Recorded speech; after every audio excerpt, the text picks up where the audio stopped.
Labai dažnai iš savo pacientų, klientų gaunu įvairiausių klausimų. Ir vienas labai dažnai pasitaikantis, ar reikalinga man perėjus į sveikatai palankę subalansuotą mitybą gerti baltyminius kokteilius.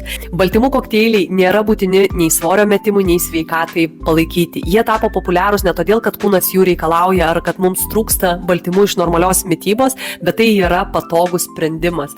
Ir iš esmės marketingo triukas. Pirma, dažniausiai ne baltymai yra didžiausia problema metant svorį ar gerinant sveikatą, dažniausiai yra bendras mitybos chaosas, yra nereguliarus valgymas, per mažas maisto kiekis arba per didelis, baimė angliavandeniams, daug perdirbto maisto, kraštutinės dietos ir baltymų milteliai šių problemų jums tikrai neįspręs. Antra, sotumas. Tikras maistas sotina visai kitaip nei skystas maistas. Kramtymas, skrandžio tempimas, virškinimo procesai siunčia signalus smegenim, kad kūnas pavalgė. Baltymų kokteiliai šių mechanizmų pilnai neaktyvuoja, todėl po jo dažnai greitai norisi valgyti vėl. Trečia, virškinimo sistema. Daug žmonių patiria pilvo pūtimą, sunkumą, vidurių užkietėjimą ar net viduriavimą vartodami baltymų kokteilius. Ne todėl, kad jie blogi, o todėl, kad tai koncentruotas perdirbtas produktas, kuris ne visiems tinka. Ir kad jie yra blogi, tai 99,9 jų sudėtis yra tragiška. Paskaitykite sudėtį. Ketvirta, psichologinis aspektas. Baltymų kokteiliai dažnai palaiko dietinį mąstymą. Reikia greitai, reikia kontroliuoti, reikia pakeisti valgį.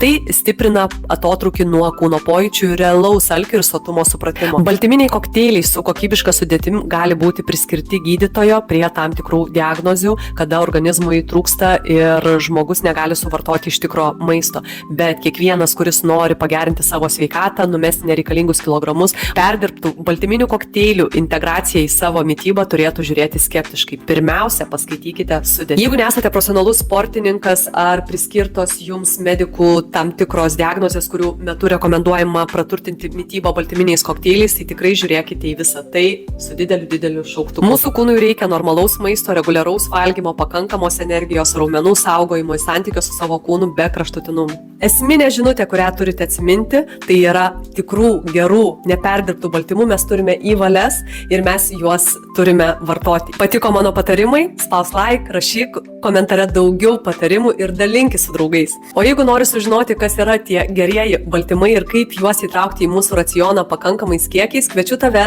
į nepaprastą stovyklą, tai yra sveikatingumo ir ilgamžiškumo stovyklą Tenerifėje 2026 metais pavasarį bei rudenį, pasišildyti Tenerifės saulėje, surasti bendraminčių, išmokti mitybos esminių principų, pagerinti sveikatą, numesti nereikalingus kilogramus, gauti ne tik tai žinių, bet suformuoti įgūdžius, gaminant skanų, sveikatai palankų ir kokybišką maistą. Kviečiu tave, registruokis, išankstinė registracija nieko nekainuoja.